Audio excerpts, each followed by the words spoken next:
Harka fuunee kan jirtu kabajamtoota hordoftoota kiyya. Har'aan wantan baay'ee isin fayyada jedheetiin yaadu tokko appilikeeshinii tokko qabadhee isinii dhufee jira. Namoonni YouTube chaanaala kiyyaa miseensa hin taane sabiskiraayib gochuudhaan miseensa ta'a jechuun barbaada. Itti aansuudhaan meen haa eegallu. Aappichi maal jedhaa? Faayidaan isaa maali? Maaltu akka isa fayyadu akka inni isin fayyadu na gochisiise kana mee waliin haa ilaallu.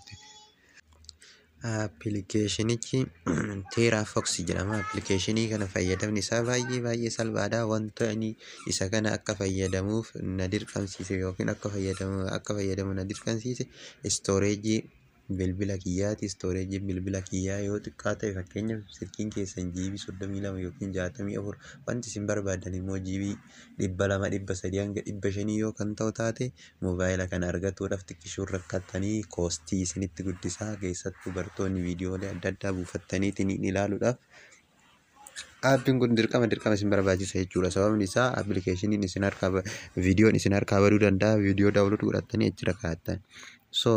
Haalli itti fayyadama isaa baay'ee tokko salphaadha. Namoonni googilii qabdan, namoonni iimeeyil qabdan, iimeeyila keessaniin seenuu dandeettanii, gara feesbuukiitiin seenuu dandeettanii. Faayidaan isaa kunoo GB 1024 bilisaan isinii kenna jechaadha. Asirraa ilaaluu ni dandeenya. GB 1024 bilisaan isinii kenna. Firii istooreejii isinii kenna jechaadha. Yoo haaluma argaa jirtaniin kun GB 124 firii istooreejii ispeesii qabaa jechaadha. Aappichi kun kana giiftii isinii kenna. Kanaaf asumaan footoo ka jedhu kana maddii hidhatteetiniin appilood godhuu dandeetta jechuudha. Footoo barbaadde appiloodin gootaa salphaadha. Kun appilood kan jedhu isa kana haala kanaan appilood gootaa xiqqishuu isaa isin eeggatta jechaadha. Yeroo muraasa viidiyoo barbaadan viidiyoolee asuma kan seenteetiniin viidiyoo barbaadde appilood goota jechuurratti. Kanaaf haalli fayyadama isaa baay'ee salphaadha. Amma loogaawut godheetiniin akkaataa inni banamu isteeppii hunda isin argisiisa jechuudha. Kanaafuu faana bu'aa jechuun affeerraa kiyya loogaawut godheetiin isin argisiisa. Loogaawut godheera kuno. Erga loogaawut godhee amma pileestoorii keessa deemuun dirqama jechuudha. Pileestoorii keessa deemee aappicha kana buufadha jechaadha. Pileestoorii keessa yoo deeme aappiin maqaan isaa Teeraafoks jedhee asirratti barreessa. Teeraaboks jettanii ni barreessitanii appilikeeshinichi kunoo isa kana. Anna biratti waan buusee jiruuf ooppiin jechuu qofa. Ooppiin jedheetiin ni ilaala. Waan ooppiin jedhuun xiqqishu siin eeggattanii kunoo firii istooreejii GB 1024 nu kenneera.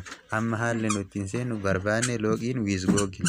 Imeela yoo qabdan googiliidhaan kaala barbaadaniin seenuu dandeettanii imeeliidhaan osoo seentanii baay'ee tokko salphaadha jedheetiin yaada. Haalli fayyadama isaa akkasuma waan nama rakkisu miti.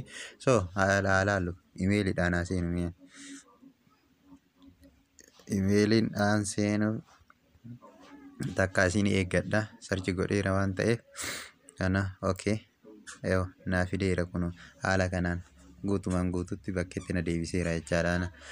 Appilood itti godhu faayila barbaadde, footoo barbaadde, wanta barbaadde haala kamiinuu appilood irratti gootetiin fayyadamuu ni dandeetta. As keessaa baafatuu, sheer godhuu, namaa dabarsuu haala barbaadden hundi isaatu as keessa ni jira.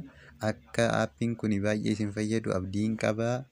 Namoonni YouTube chaanaala kiyyaaf miseensa hin taane kamiyyuu miseensa ta'a isiniin jedha. Miseensa ta'a jechuun affeerraa kiyya. Kanaafuu wanta baay'ee argattan jechuudha. Wantoota viidiyoo hojjedhurra viidiyoo dhalaalee hojjedha. Haala salphaadhaan wanta hin jedhu waan ta'eef yeroo kiyya itti fixeetiin hojjedha waan ta'eef sheer gochuu, sabiskiraayib gochuu, koomeenti gochuu hin irraanfatinaa isiniin jedha hordoftoota kiyya. Har'aaf isuma kana yoo ilaalle guyyaa itti aanuuf appilikeeshinoota ajaa'iboo hedduu qabadheen jira. Appilikeeshinoota sanniin immoo waliin ilaalla jechaadha.